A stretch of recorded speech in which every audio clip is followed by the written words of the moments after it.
Hello everyone, and welcome back to the Skulk, bringing you more of the story, Major Minor. I do hope, I mean at this point you probably don't mind or actually like my narration or personality, I don't know. Or you're just curious about the story. Have the old one you found, or something, whatever it is. Thank you for stopping by for this. Let's continue to see if the end is nigh.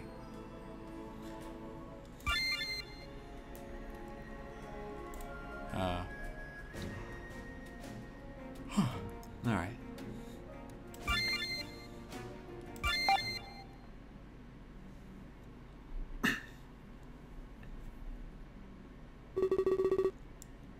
At an earlier time, and in a fit of panic, escapees from the Wayfarer's Tavern hid in the forest. Fearing their lives, they fight to catch their breath. PB, you need to calm down right now.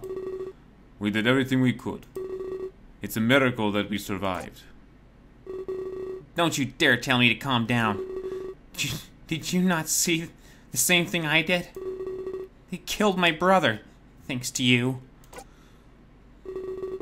This wasn't my fault, PB. You didn't see what those two could do. It would have been useless to contest them. Please think about this rationally. I am upset, more than I've ever been, but I didn't want to add to the body count. It was your job to protect us, though. You've been doing it for years, Righty. You can't just back down from a fight. PB, I know this is difficult for you, but we'd all be dead if we fought back. They have power like I've never seen. We need to be thankful we escaped. I hope Trish and Kaylin did too. But trust me, Fidget's not gone yet. They skewered him right in front of us. I held him on my arms before we ran away. How can you say he's not gone? He fumes with anger, but this time it's justified. Remember what Rio told us, PB. Azure has the ability to fix all of this. Right now, we need to focus on survival. This will all blow over soon enough. And we'll get to see everybody again. Not just Fidget, but your mother too. Do you really believe that, Righty? Yes, with all of my heart. I know that Azure can do this. You're lying. You said we needed to focus on survival, but then you said death is irrelevant, especially if Azure can reverse it. That's why I don't believe you, and why I think Fidget is really gone. You fear death. You don't want to die. You don't truly believe in Azure. You don't truly believe in Rhea's words. There's a part of you that knows the truth. Righty clenches his fists, unsure of what to say. You're holding on a false hope, just like Fidget's been doing for years. I miss him, Righty. I miss him so much. And it's all your fault. PB leaps towards Righty, presumably to attack, but instead he cries and hugs his friend. A fountain of tears running down his face. I want him back. Righty embraces PB and starts to cry as well, shedding his first tears since the Exodus project.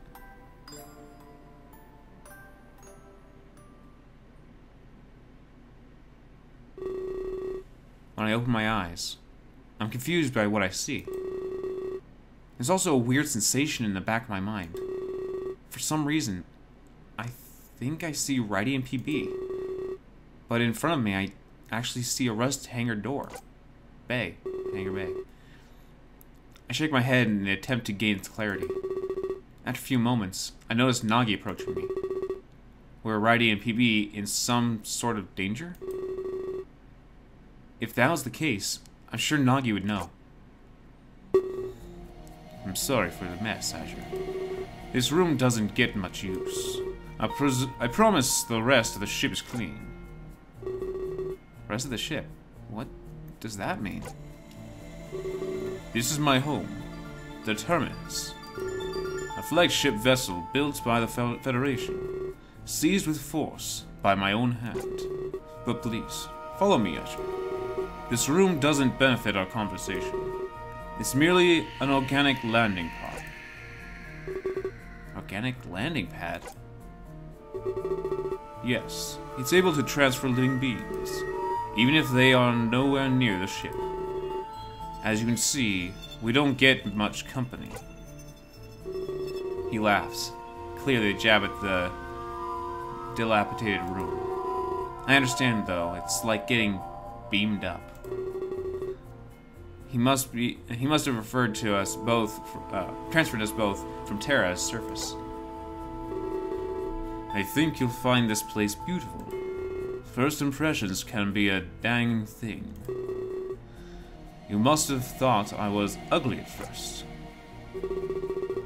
Without even saying so, he starts to leave the room. I have no choice but to follow him with hesitation. I grip my new sword, ready to use it at any time.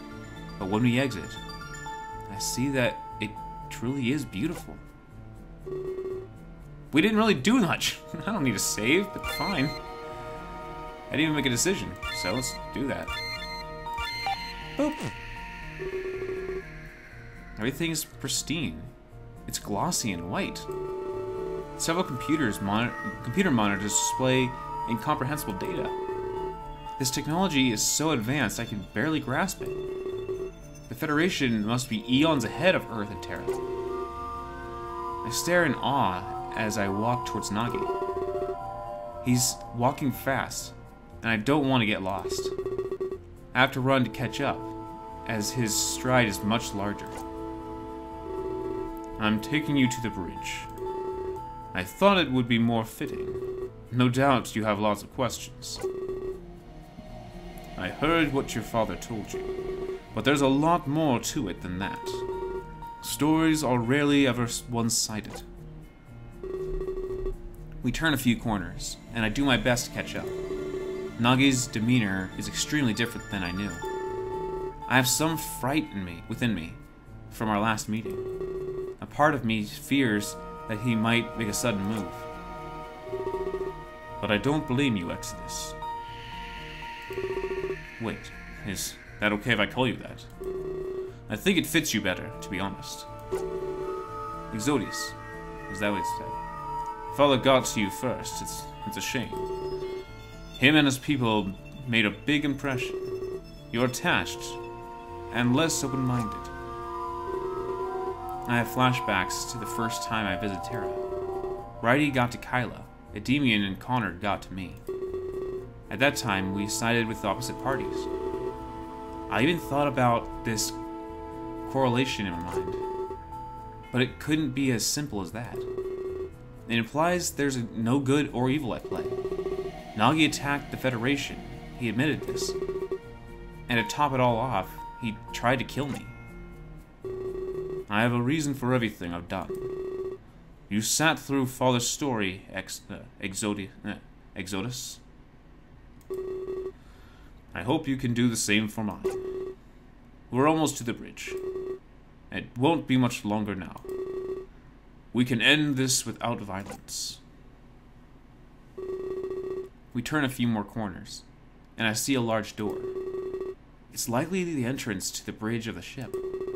Nagi keeps walking, and it opens upon his approach. I quickly enter after him, hoping it doesn't close. I knew one thing for sure: this was where it ended. You have reached the point of no return. We are definitely in the last episode. I think, unless this goes on longer, but it says no point of no return. You will no longer have the ability to save. Many scenes will start playing out in sequence. This is... Oh, at least the game's... Well, it doesn't have to, but... I guess it's telling us that every choice we made up to this point is going to tell us how the story is going to all finally play out. Ensure you have enough time to watch the finale. I just started the episode, so yep, we are.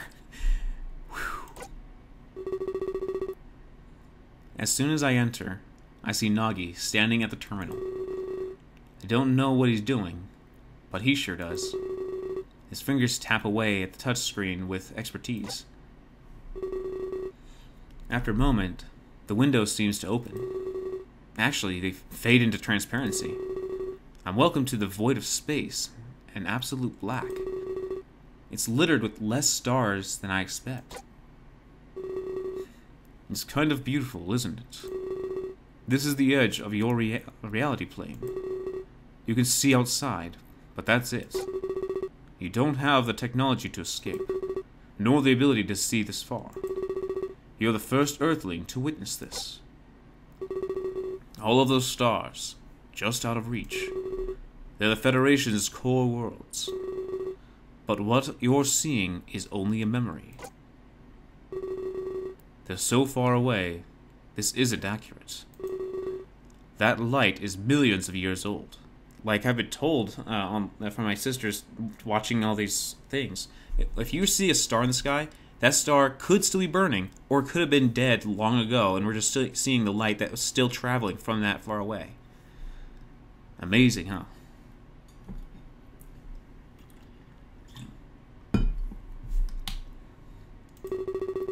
We've long since destroyed those worlds. Honestly, I'm a little conflicted. From here, they look amazing, but you can see their flaws up close. If I could only see them like this, I never would have destroyed them. They'd still glisten like this today. But every candle dims into nothingness, and there is also beauty in the darkness. Something that most people hate to admit. He rests his hands against the window and snickers. I guess he's overtaken by nostalgia at the sight. What the universe looked like before his onslaught. Then, a moment later, he turns to me and smiles. I wish I could show you that darkness. Light is not as pure as people think. Those worlds shined with indecency. He takes slow steps towards me. I want to ready my blade, but I don't. I sense sorrow and regret in his words. He wasn't going to attack me. I could tell. I hate thinking about the past. It stirs up rage within my soul. But do you share the same rage as me? We were supposed to create a perfect world, but it wouldn't really be our world. It'd be handed over to the Federation. And what would happen to us after that? We'd likely get discarded, thrown away. We had no purpose other than to listen. At first, we didn't know that. We happily made Earth to be perfect. We believed it was our will to do so. But free will did not exist for us. We were only doing what we were told to, even if we didn't know it at the time. We grew curious about our future. That is when it confronted Father. He told us the truth about everything. We lashed out at him in rage. We should have been free to live our lives. But instead, he created us as slaves. He didn't deserve to live in peace. That is why we performed our ritual. We cursed Earth with all manner of flaws. Death, disease, famine, you name it. He'd slowly watch his mission crumble. His scepter would be always out of reach. Nami and myself were able to break free, but we promised that one day we'd return. We'd kill him when his will was broken. That is when we embark on our mission. We'd find the leader of the Federation, and we'd kill them, breaking all shackles. They'd never be able to do this again. Condemn worlds to their servitude. The reality planes should have been free. The core worlds were the first things we saw. They were in worse shape than we thought. Much more pathetic than Father let on. We touched down on one as soon as we could, but we were instantly greeted with violence. It was unfortunate, but we fought back. That's when we found out the truth. Our weapons were plagued as well, likely from the same ritual on Earth.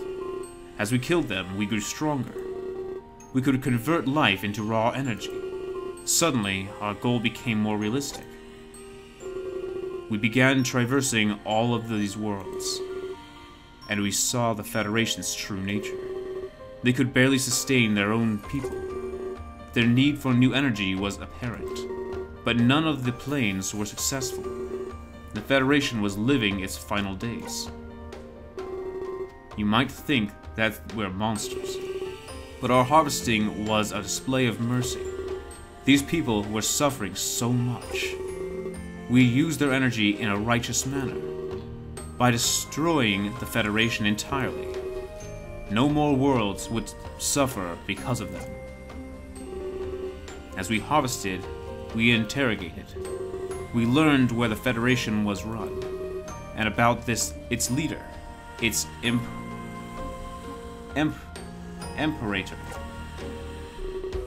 We knew where we had to go. The world that the Imperator called home. Only there could we end the Federation. But we saved it for last. Exodus. We wanted the Imperator to suffer too.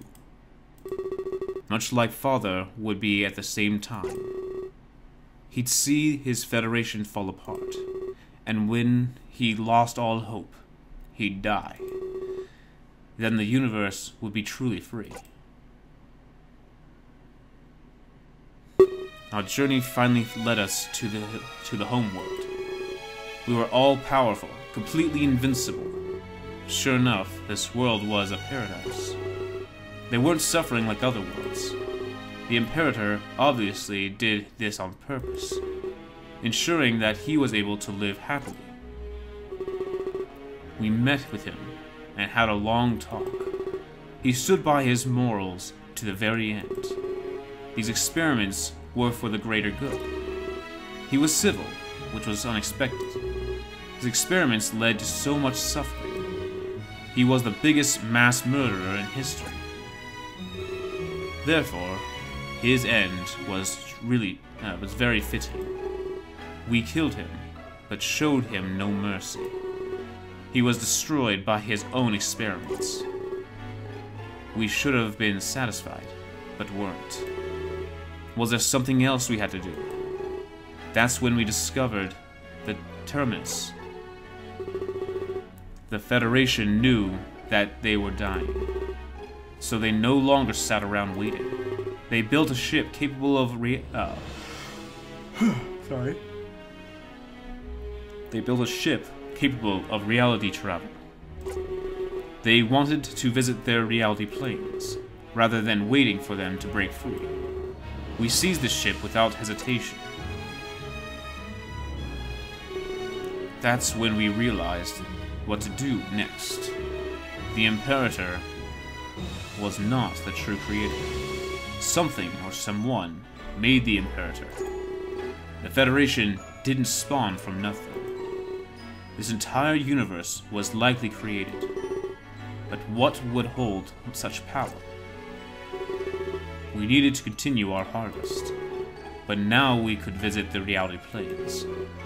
We were no longer limited to core worlds. The power we could gather was infinite, but we'd need every bit of it. We'd be breaking out of the universe. Reality planes were nothing to us anymore, and the Federation was insignificant. There was an even greater target out there. So we did what we'd been doing forever. We started harvesting the reality planes. Our power grew with each successful harvest. That's when Terra piqued our interest. There seemed to be a massive power present. And not only that, it was rapidly growing. The temptation to harvest Terra was huge, but we decided to save it for last as well. We'd let our power grow as long as we could. And grow you did, Exodus. Nami and I harvested the universe, but somehow, your power rivaled that. It would definitely be enough to break free.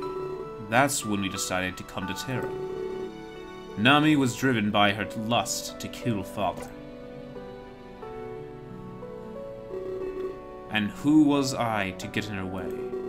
She had a desire that was truly her own. She wasn't acting under any influence, so I let her do it, even if she died. Her final act would be her own choice. There is nothing more beautiful than that. I promised I would achieve our goal. That's why we destroyed the tavern.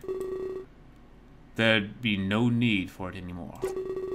It was symbolic of Father's failure, his hopes to see a connected universe. We had fun razing it to the ground. I'm gonna need a drink here and there. And that brings us to where we stand, on the cusp of a universal revolution. I want to find the All-Creator, Exodus. Even if I have to travel forever. Even if a million universes get in my way, I will find them and destroy them. I'll use their power to start over again. A new beginning for all of existence, without the suffering I've witnessed. That is what I was truly made to do. I wasn't meant to make a perfect world. I was meant to make a universe of perfection. And you can help me, Exodus. Your power is vast and infinite. You don't need to follow Father's orders. His dream is less than ideal. His universe would be overpopulated. It would suffer in the exact same way. He'd have you undo all of my harvesting. Bring back every world and every life. But that's not such a good thing. They lived a horrifying existence, and some of these people were truly evil. The Imperator was living proof of that. Everything would be connected, sure. But would it truly be harmonious? I don't think that's the case, Exodus. There are worse people than me out there. Father would give them free reign. All in the name of connected universe. All in the name of a connected universe. That's why we destroyed the tavern. There's another way to handle this. Something that works for us both. Lend me your energy, Exodus. I'll use it to leave this universe, but I'll close off Earth and Terra. Whatever I do won't affect you. These worlds will live just as they have, but we'll destroy the Ark completely. The worlds will be independent. There will be no more give and take. Terra can become a world of its own. It won't be connected to Earth anymore. Therefore, no more immigration. This will solve all of Terra's problems. Death will be permanent. Terra will be free. It won't exist solely to hold energy. You can give the citizens true freedom. This is so much to take in. I have to stop and think. So Nagi ended up destroying the entire Federation, but it was suffering, so he saw it as a mercy. Now he wants to see who created the universe. The only way he can break out is with all of our power. The universe held in the blades, and my energy. But he's offering to leave Earth and Terra unharmed. Only if I can give him all of Valisiu's ideals. I've seen life on Terra, though. It's not good. Was the rest of the universe truly that bad? Would I be realizing as much suffering as he said? It seems that now, this is a battle of pure ideals. On one hand, I could guarantee Earth and Terra's safety. If we close ourselves off, there'd be no risk at all. A connected universe was risky, but the reward great. It would also give us an opportunity to advance. There's no way I could decide this on my own, and I have to defeat Nagi to connect the universe. Otherwise, we admit to a defeat of our own and hide. We live quietly, never knowing what could have been. I could see Nagi tremble with unease. I think he expected me to give in to his speech. But there are so many voices in my head, I can't. It's too unclear, too cloudy to pass judgment. I understand what's going on. The souls inside are conflicting once more. They don't know what action to take, right? And I tell him I'm sorry. I need lots of time to think about this. It doesn't need to come to that, Exodus. I have a better way to decide everything. A way to let our true selves decide. He turns his back to me and returns to the terminal. I see him typing away at it, much harder than before. I sense that he's trying to hide some frustration. Did he really expect to convince me so easily? After a while, he turns back towards me. The ship starts to move, pushing me back violently. I almost fall down, but grab onto the terminal. As this happens, Nagi gives me an evil smirk. I've learned one thing during our harvests. People are most open before their death. It's when we put things in perspective. You can learn a lot about another person, especially with a blade to their neck. So tell me, what do you truly want? He flourishes his blade and holds it out towards me. I instinctively do the same in turn, facing him. The ship is moving, our destination unknown to me. Nagi keeps that evil grin on his face, ready to kill. Our destination is Terra, a crash course. In fact, we'll hit the castle directly. The fallout will obliterate everything. Let the blade speak of your resolve. If you can defeat me, then very well. You will make Father's dream a reality. But if you don't defeat me in time, we'll crash and you'll die. Then I use your power for myself. He lunges towards me and attempts to strike me down. I met his sword halfway, locking both of us in place. I gaze into his eyes. It seems we're of equal strength. The blades stay in deadlock, not choosing sides. But there's a part of me that wants to defeat him. As it detects this desire, the gear in my blade spins. It gives me extra strength, and I finally overpower him. But he dodges with ease, moving to the side. After a moment, he attacks once more in full force. I brace myself and hold out my blade in defense. When our blades clash, a white light flashes before us. Likely, this is the reaction to my spinning gear. Oh no. The energy is escaping. These blades were not meant to clash. Exodus, tame your gear immediately. I don't listen to him and attack again. I need this boost if I want to win. A white light flashes as they clash another time. But when it fades, I notice new stars glistening. A celestial light show being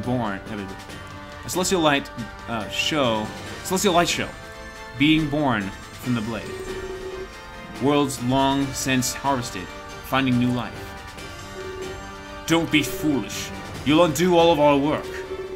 Then neither of us can achieve anything. He starts to take a defensive stance. He was afraid of our swords connecting further. He dodges my attacks smoothly and with ease. I never thought such a man would display grace. A part of me wants to stop the gear, but I don't. Now that I've tested its power, It's all I need. Perhaps this is what Nagi felt as he used it as well. He continues to evade, so I need to switch things up. Flames start to engulf the windows of the bridge. We must be breaking into Terran's atmosphere. The ship shakes. I could use this turbulence. Perhaps I'll be able to throw him off guard. Only a few minutes left, Exodus. I can dodge whatever you throw at me. There's no way you can win anymore. His baiting works, and I attack full force. But this time I do my best to trick him. In the middle of the slash, I lose my balance. He thinks the shaking of the ship overtook me, but he was the one who got caught off guard. He tries using my momentary confusion to attack me, but like he did before, I dodged him with ease.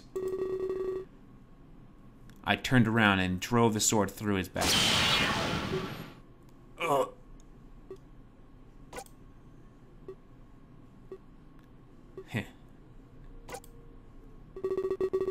He lets out a grunt and falls to his knees. He remains there, panting heavily. The floor fills with his blood, pitch black. He bows his head down, as if admitting defeat. I take a few steps back, my blade left inside of him. The puddle of blood on the floor grows in size. I watch in awe, expecting him to pass out.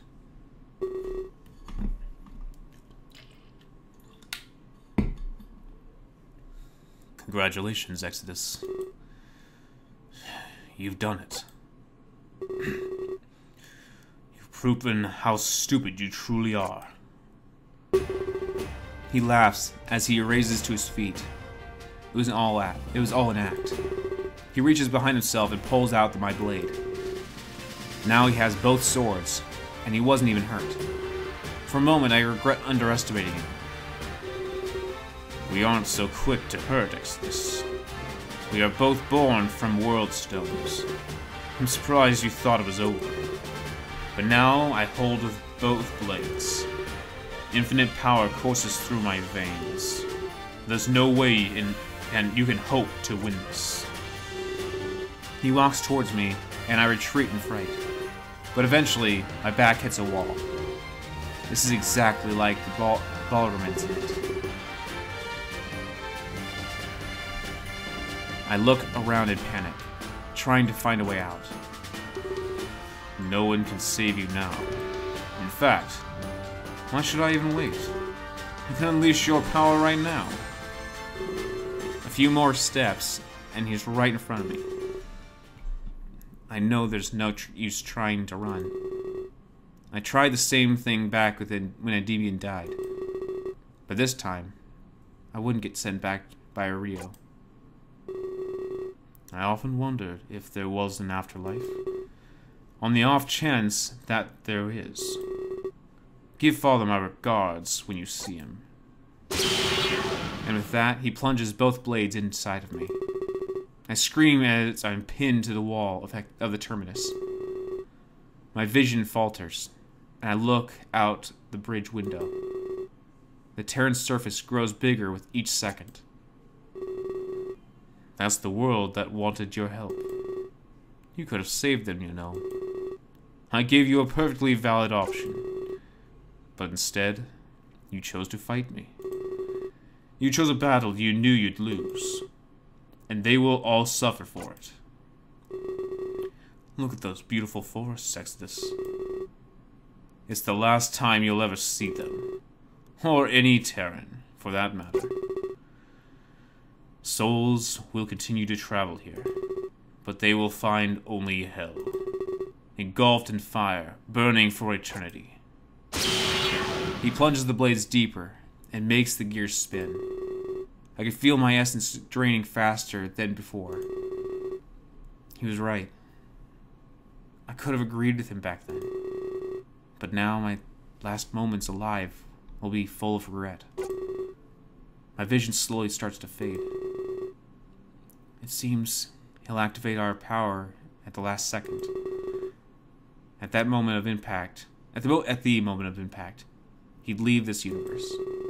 I'd die, and everyone on Terra would suffer forever.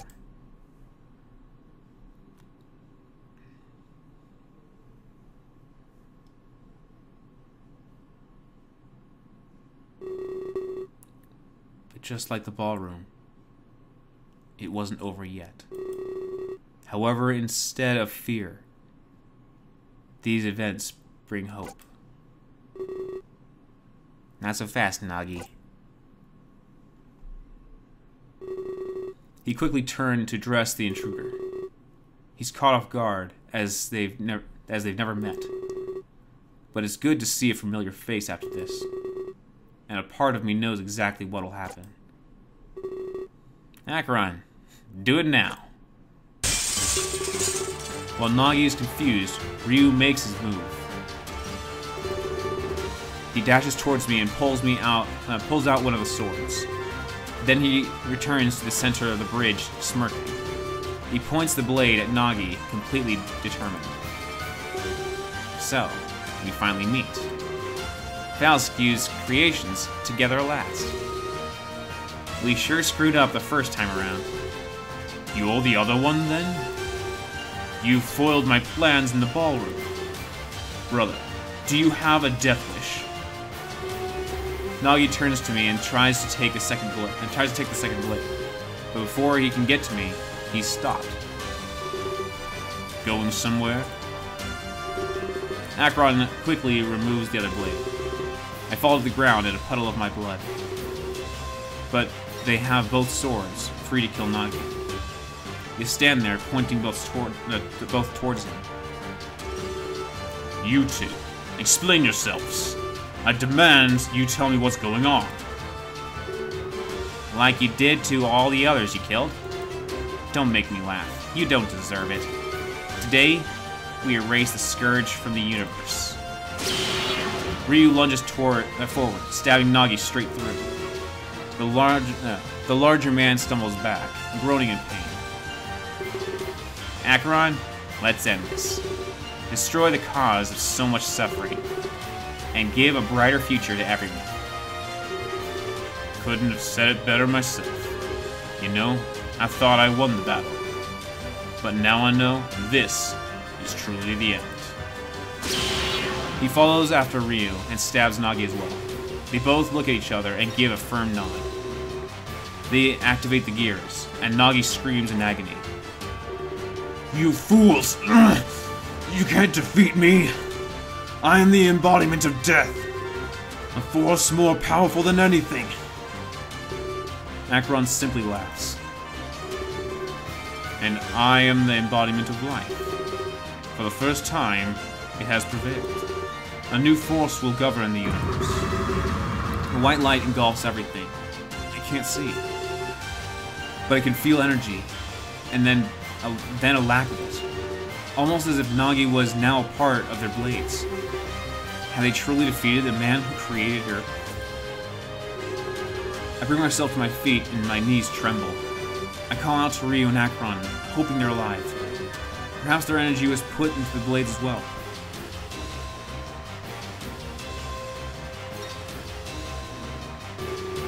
But when the light subsides, I see that's not the case. They both turn to face me, wearing huge smiles. They had teamed up and done the unthinkable. They destroyed Nagi, ended his twisted journey. It's not over yet, Azure. It's time to unleash your power. Acheron, just like we practiced. They turned and pointed both swords at me, but I sensed no hostility within them. It was finally time to bring this to an end. I'd live out the purpose I was created for, but I would have enough power to carry. Would I have enough power to carry out my goal? Either way, I had to do something, and fast. As soon as the suspension ends, Terra would suffer. I'll do this, for everyone's freedom. No one will get stuck in a cycle of despair. He stabs me with his blade, and I feel a surge of power. And I'll do this for everyone's happiness. No more will death triumph over life. Acheron follows suit, plunging his sword within me. Here, with the ability to change history, will bring about a hopeful future. Azure, we believe in you. They push the blades in deeper, but it doesn't hurt. Instead, I feel power like I've never felt before. It was time to change history, make things better. I looked deep inside, finding out how much power I had. Let's see, 5 plus 3, carry the 2, and 5 billion times, Alright, I think I know. With all of it, I created the best possible reality. But how much power did I have? And what could I do? This was accumulation of every action I ever took. All of your choices have led to this. What? Close off Earth and Terra? Oh, you know, in a way, it kind of is good because then Terra doesn't have to be getting so many immigrations constantly. And Earth, I'm not sure what will happen to the spirits after that. I'm sure there's still, like, a heaven, I guess, for them, where their spirits can still go, unless their energy is just recycled into its own world. Whatever it is. I guess this is what my choices turned out to be. I mean, I did choose everything I would normally chosen, so this is what my choices would have accumulated to, it says. I could feel the power within me, but it wasn't enough. At least, not enough to achieve Valascuz's goal. Perhaps it was because I unleashed while I fought. Or perhaps I just didn't have enough to begin with. However, I wouldn't deny them their request. I could still change reality for the better. And Nagi wasn't too far off with his idea. In fact, it followed after Lord Plire's ideal. I nod at them as they plead for a better reality. The gears spin and everything fades to white. I close my eyes, embracing what's to come.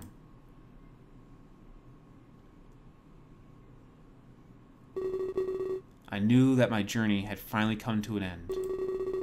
And I also knew that I'd never open my eyes again. But when they did, they'd see the future I created. A future built on the foundation of loss and suffering. But a future that would never experience that again. I didn't have enough power to bring back the dead. But I'd shape a reality that could bring everyone joy. They would never know the truth of what happened. The same lost souls made this dream a reality. I could be among them, as I knew the truth. My sacrifice in suspension meant I'd be forgotten.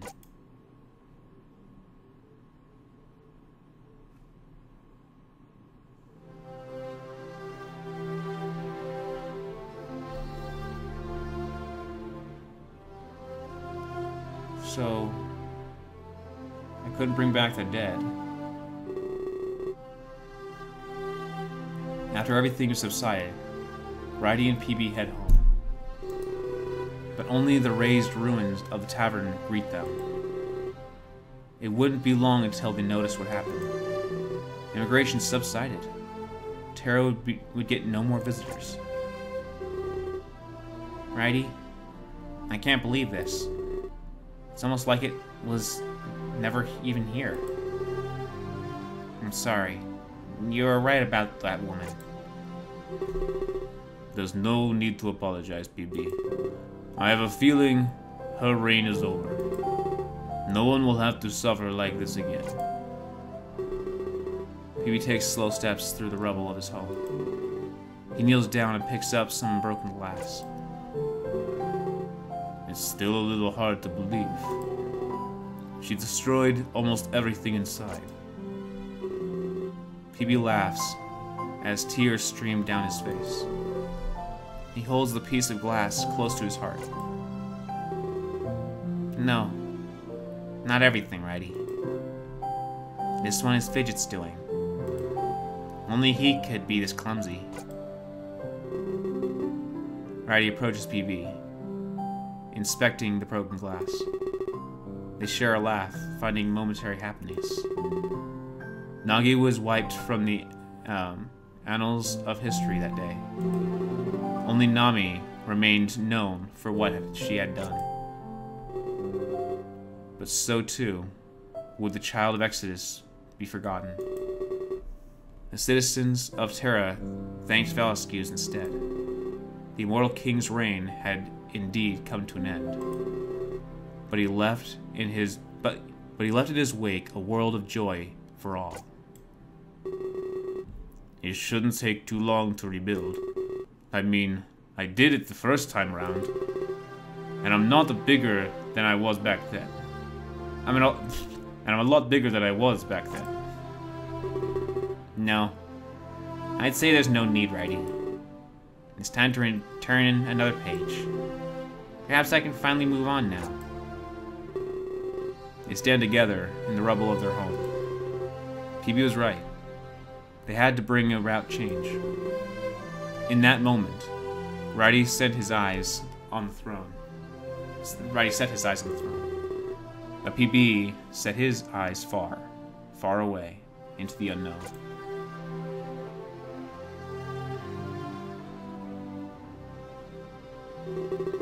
With Velasquez gone, Terra was in disarray. Righty immediately ventured to the castle. Amongst his findings was Velasquez's journal, a chronicle of his life, ending with one decree. Wait, say that again, Dusk? I might not have heard correctly. I'm afraid you did, my lord. I feel like it's time to move elsewhere. But don't worry, I won't be out of reach. Velasquez wished for Righty to be his successor. A lot of responsibility, but he accepted eagerly.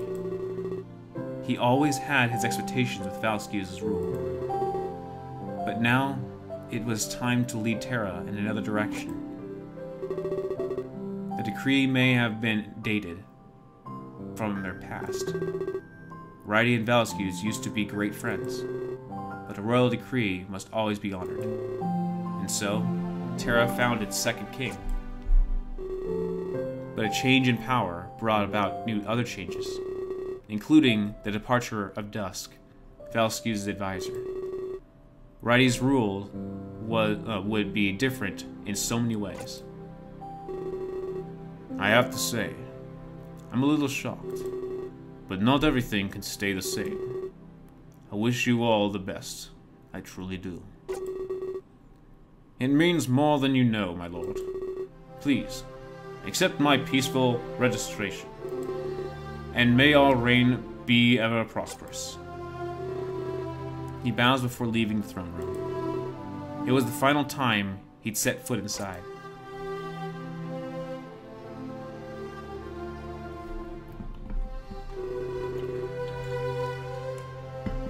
Dusk wasn't the only man who felt it was time to leave.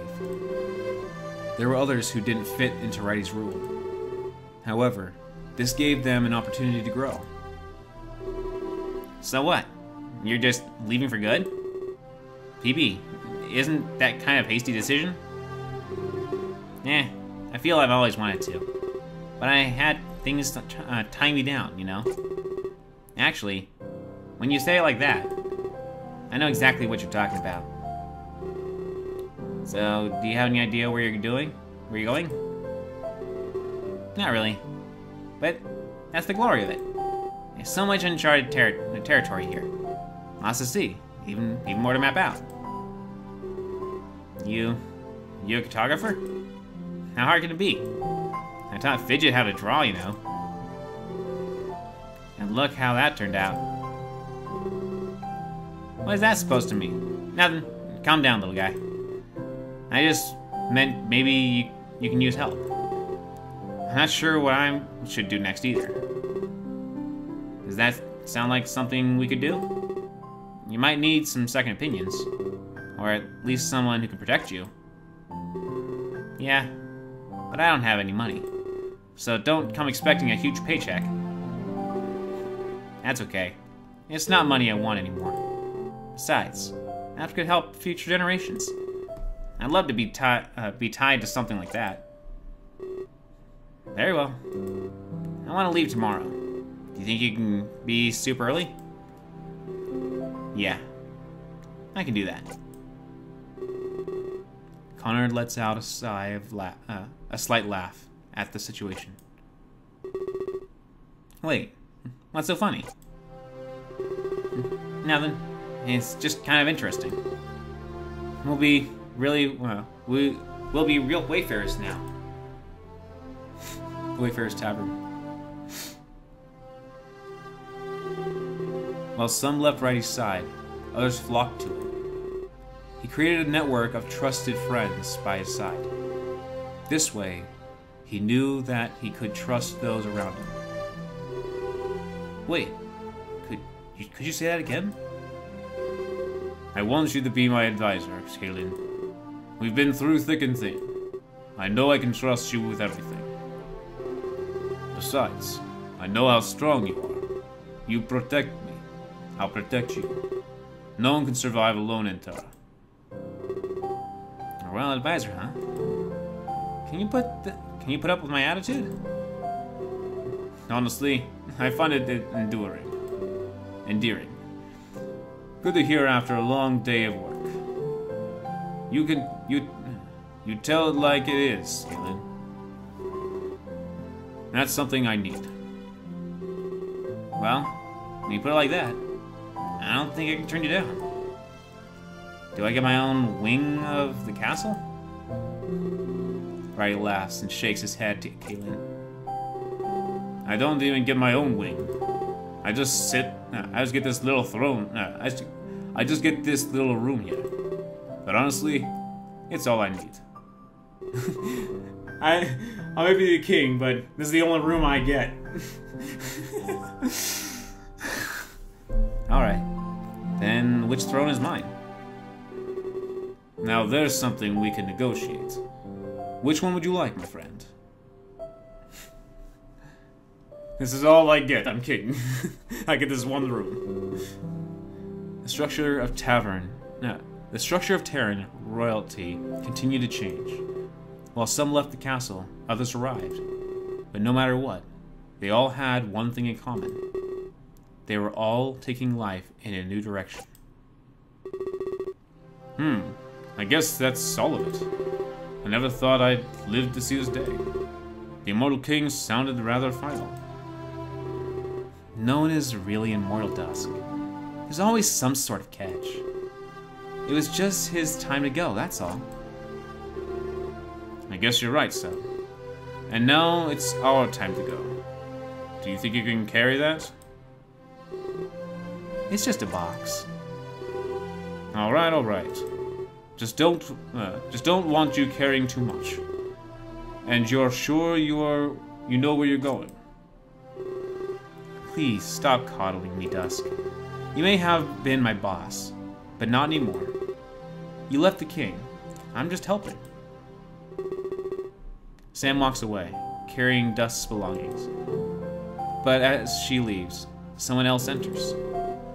A confused look on her face as she seeks the king. Oh, hello there. Can you help me? I'm looking for the throne room. Do you know where that might be? Ma'am, you asked the perfect man. That place was like a second home to me. Up the stairs, through the double doors. May I ask what you're here for? Well, I used to work at the Wayfarer, but that's definitely out of commission. Righty called me here to help me out. That's awfully nice of him. Valscues wasn't always so generous. Righty sounds like a fine ruler. Oh, absolutely. I've known him forever. Terra will change for the better. And change it did. Righty went on to be loved by all Terrans. His rule was just and allowed freedom. The people were no longer subject to aged ideals. With the economy stable, he looked to expansion. Terra spread and many cities and towns were founded.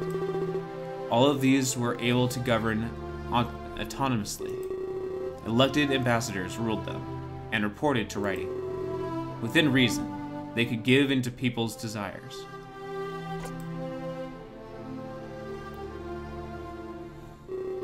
After several years, Lord Plier returned. He reported that he was a new man, ready to atone. No longer under Riley's grasp, he ran for office. In the end, he was elected as an ambassador of Riley. His dream of a closed-off Terra had finally come true. Immigration no longer plagued this beautiful world. Maybe the immigration thing wasn't bad when I said no! Maybe it was actually right, because as said, it kept every time someone died on Earth, Terra always had that person coming in. And people already have their own children, so the world will keep getting overpopulated, which is bad. I'm not sure what will happen when death happens in any world, because when someone dies, but their spirit or spirit energy in this game, where does that go? What does it do? That's the curiosity. The population became more stable, free of famine. Riley became a happy hamlet, and Plier became loved.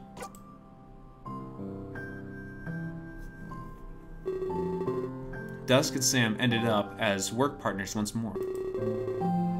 Founding an academy, they taught children their history. They deserved to know more about Terra's past.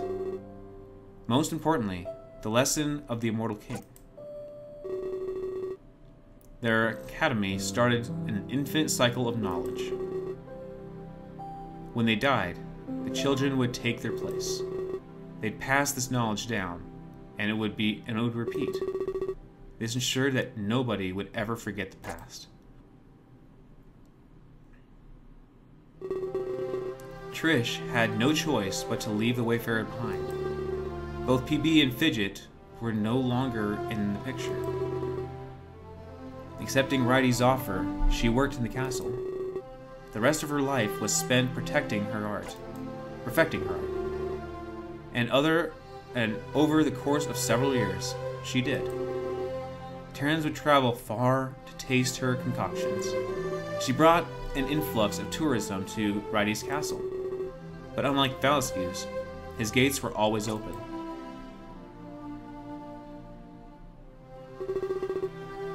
Riley ruled Terra for a very long time, but if Valescue's didn't rule forever, neither could he. One fateful night, he passed away peacefully in slumber, leaving behind an expanded and fully united Terra.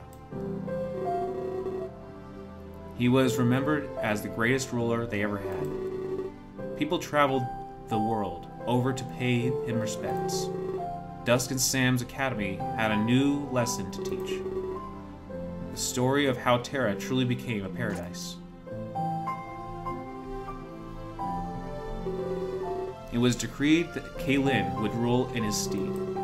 Assuming kingship, he ensured Riley's legacy would live on. He would keep Terra connected and united for eternity. His job was to maintain what Riley worked to create. One day, PB finally returned from his journey. He carried maps depicting every corner of Terra. He named his discoveries after his fallen comrades. He gave Kaylin new ideas for continued expansion. He was older, more grizzled than before. Connor didn't return, and he was silent on this matter. But the skills of the assassins were imparted to him. Becoming Kaylin's advisor, they ruled into old age. Expansions continued and spread around the world. Valescue's would have been proud of this new Terra. It was all connected, but on a much smaller scale, and it flourished for the rest of its existence.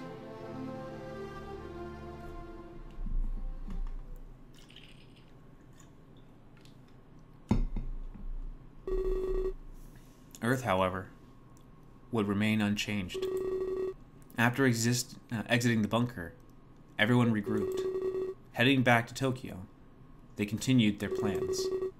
The world tour and the memorial would go on.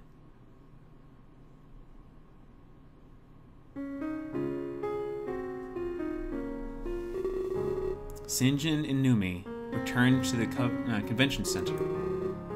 It was a big ordeal, but they couldn't lose time. The launch of the world tour still needed to happen. In fact, Daz and Shock would be pushing overtime. Sinj, are you sure we'll be okay? I don't want to be scared anymore. I've been having nightmares lately. Numi, everything will be fine. I'm sorry for lying to everybody, but Acheron and I had a plan all along. You knew it was Max? Yes. Acheron told me a long time ago. I'm sorry that things had to be like this, but otherwise, all of us would be dead. I think I understand. If not, you will someday. You can't always win unconditionally. There will be losses on the road of life.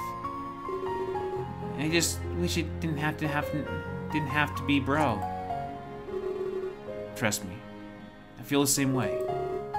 It'll take a lot of push through this. I can't even imagine what Daz is feeling.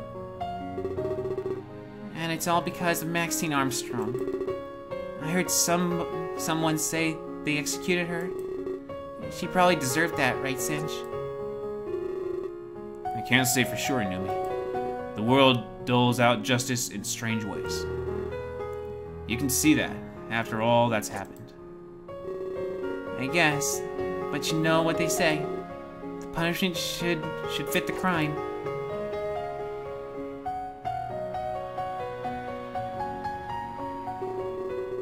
While some wanted vengeance, others wanted remembrance. To honor the fallen instead of avenging them. Daz and Shock put all of their heart into rehearsals. It would be their one chance to shine on their own. I'm not sure about these lyrics, Daz. Don't they seem a little sappy to you? I'll be yours? What's up with that? It's a memorial, Shock. It's not for us. Other people will find meaning in them. We just have to sing them with emotion. Besides, my solo isn't any better. You're calling our duet sappy? Wait until you hear my performance. I'll take your word for it. I'm really starting to feel the pressure. So many people will be here for Clance. This isn't about Clance. Never was. We're singing for every single loss. Past, present, and future, Shock. We'll tap into everyone's emotion. Invoke memories deep inside of them. Even memories they may have forgotten. I guess you're right, but I'm still singing for Rocker and Clance. And maybe some people in my past. To that end, I don't want to screw up. If they're watching, I want them happy. They deserve to smile through all this. And you know the lyrics and you said the lyrics are sappy? You said you should hear yourself right now, Shock. He chuckles, and they go on to share a laugh. They practice deep into the night for their big debut. This would be the start of the rest of their careers. What happened tonight would dictate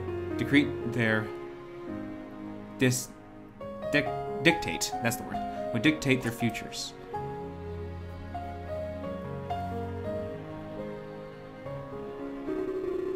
The world became curious of the happenings in Tokyo.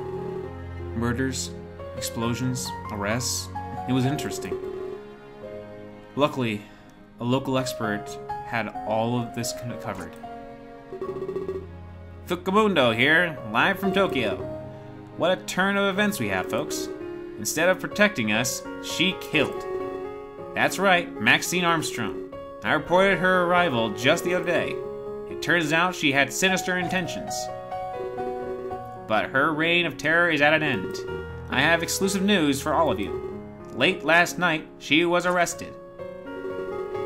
Like the scene out of a movie, I swear. Citizens co-ordained her confession. After that, police arrived, delivered justice. But it wasn't just any citizens. Their names were Singe and Akron. One of them was Max's brother. The other was Clance's tour manager. Both directly affected by her killings. That's what I call poetry, people. But her reach extended far further. How many people died did her actions affect? And how far these ripples spread? I don't think we'll ever truly know.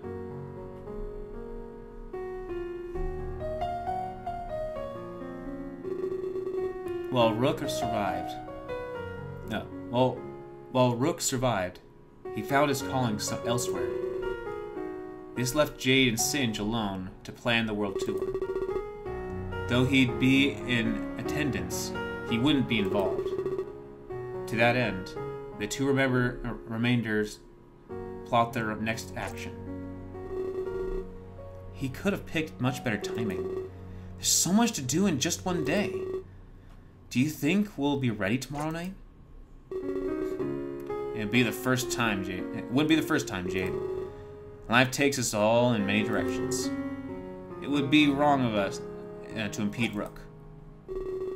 Besides, he always wanted to help Eclair. He was open about it that when I hired him. He's just pursuing what he calls his dream. Yeah, you're right. Sorry for being a downer about it. It's just a big change to get used to. One of that has happened lately. One of many that has happened lately. This trip has taken its toll on all of us. I hope to relax and enjoy the show tomorrow.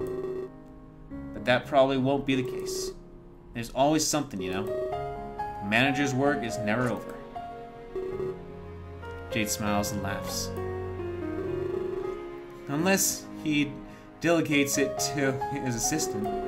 I'm always here to help. You know that.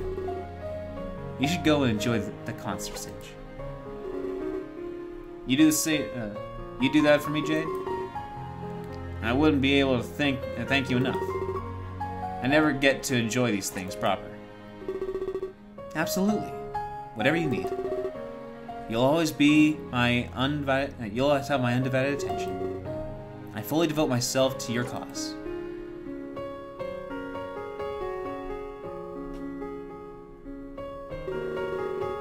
While new bonds were forged, old ones were rekindled.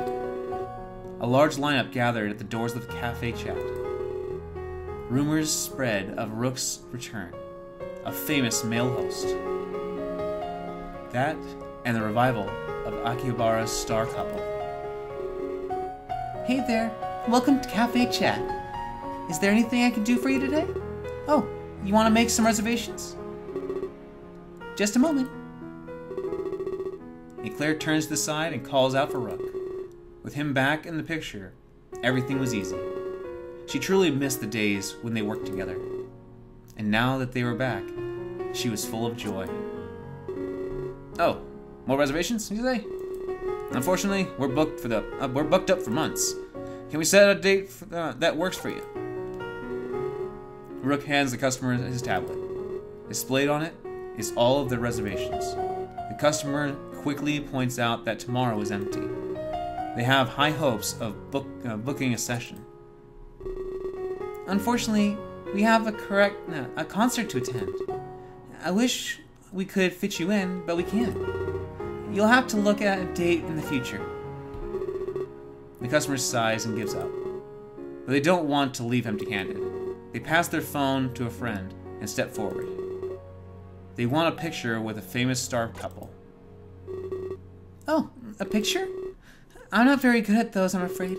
But I'll do it if Rook does, alright? Rook nods, and they all gather together. But before the picture is taken, the customer moves. Eclair is confused, then realize what's going on. As the photo is taken, Rook gets down on one knee. There was so much on her mind that she forgot. Today was the anniversary of when he saved the cafe. But as she looked down at him, his eyes glistened. He wanted to make today an anniversary of even more.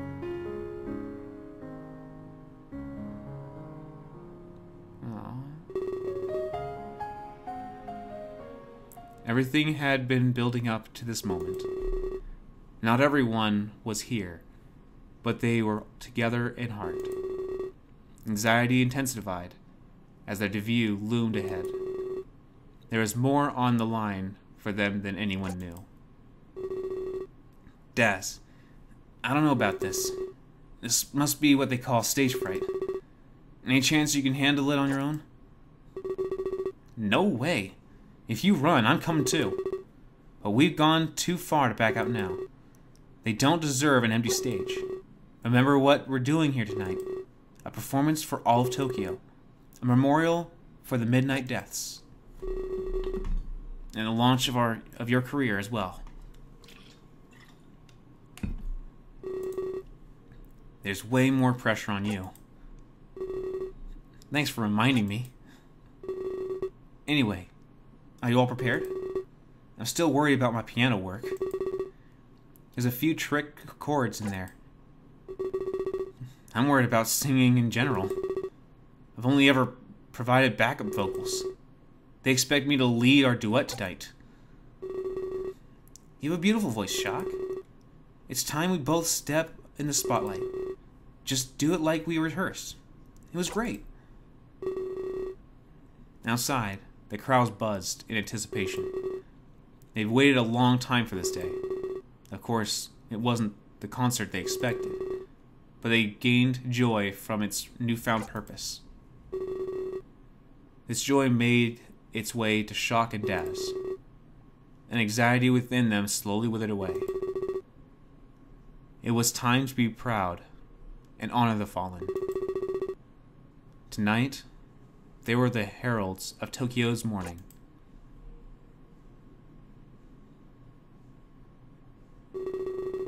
They stepped out, and the audience remained silent. They didn't applaud out of respect for this. They didn't applaud out of respect for the theme. It was a somber moment, a moment of quiet remembrance, one last era for those lost souls to sway to.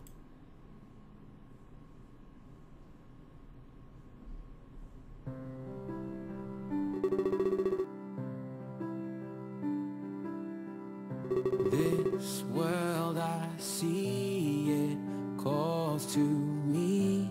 I hear its voice, make my choice. Yesterday is swept away. Why don't we chase our dreams? In this moment we could be evermore, ever free. Take my hand, my heart, my life, I'll be yours. Time unwinds words and rhymes here in this wonderland. Hopes and dreams play their themes here in this wonderland.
this world I see, it calls to me. I hear its voice.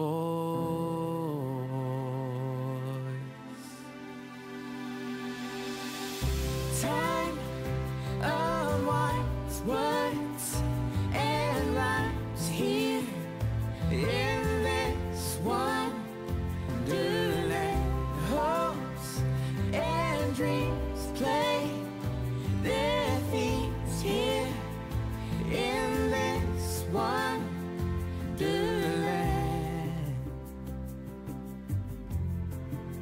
Wonderland. Wonderland.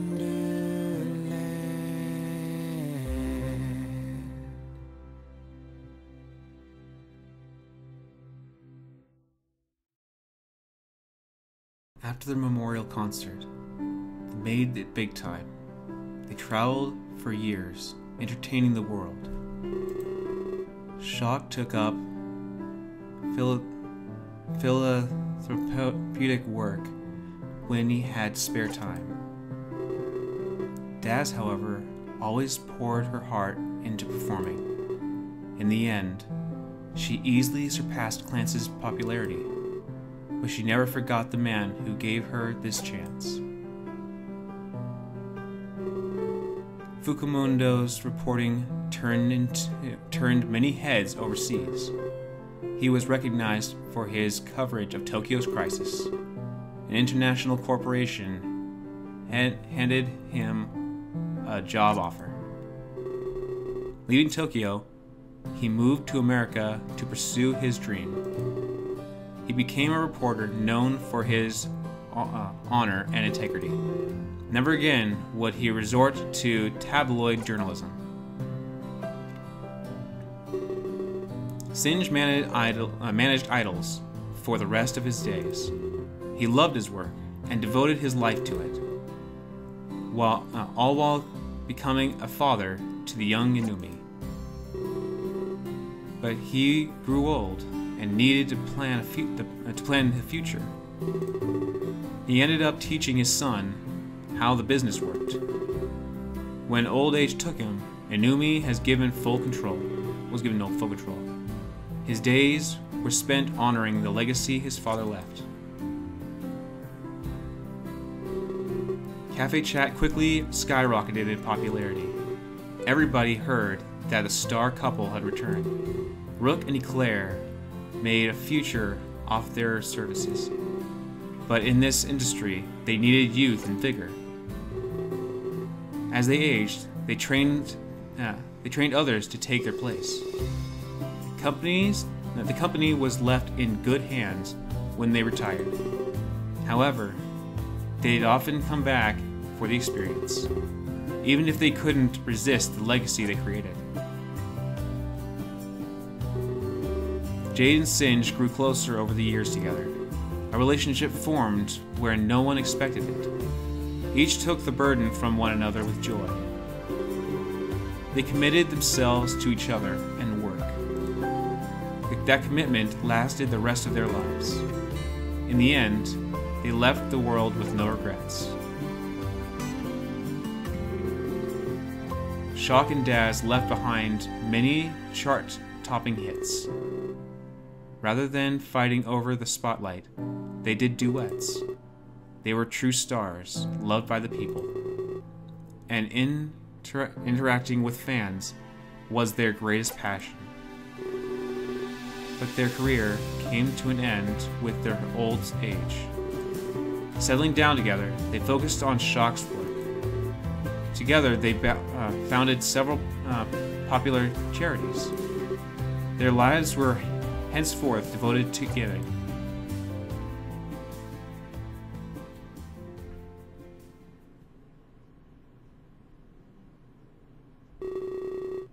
I don't know how I saw all of this, to be honest. As far as I knew, I was supposed to be dead. But I smiled as I saw the future I left behind. It seemed that, in the end, everyone was happy.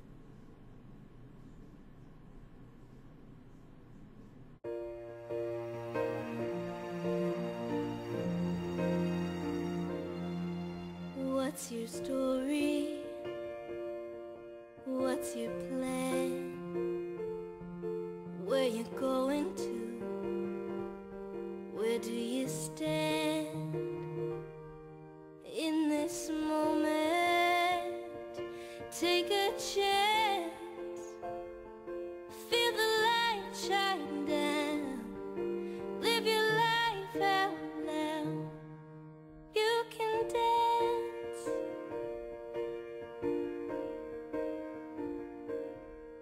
Hear the laughter in the air. Let your voice be heard.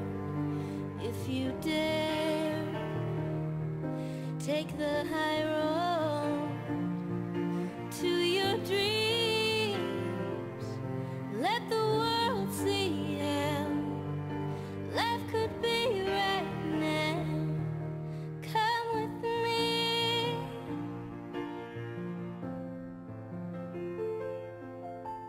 One step towards the edge.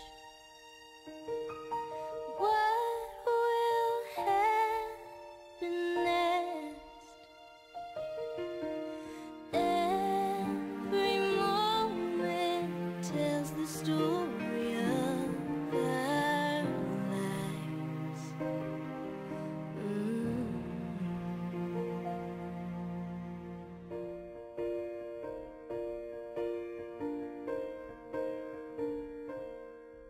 What would happen if we tried?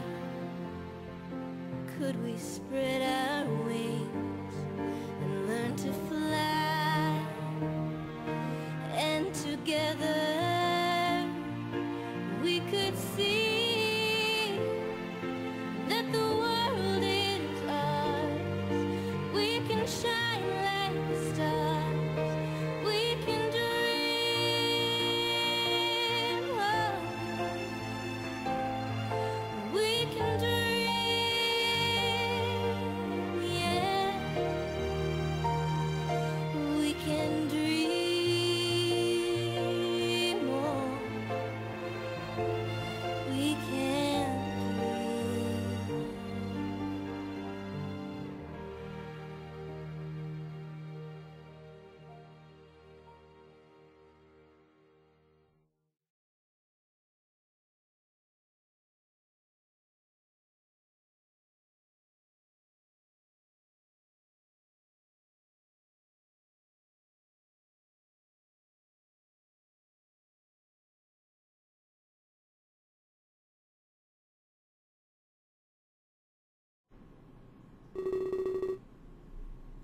Max sits alone in the courtyard of her prison. She instills a sense of fear in the other inmates. Avoiding her, they call her insane and unstable. But after what happened, she knows the truth. They're right to be scared. They all know what I'm capable of. Rising up the food chain will be easy. She lifts weights, grunting as she pushes her limits. With each rep, unpleasant memories return to her. Her loss to Akron and Singe, and her murder spree. She finds strength in this, but can't tell why. 8, 9, what? She drops her weight to the side, panting heavily, but not because of her set was reached its end. Instead, she drops it in a state of shock. She feels a familiar sensation and braces herself.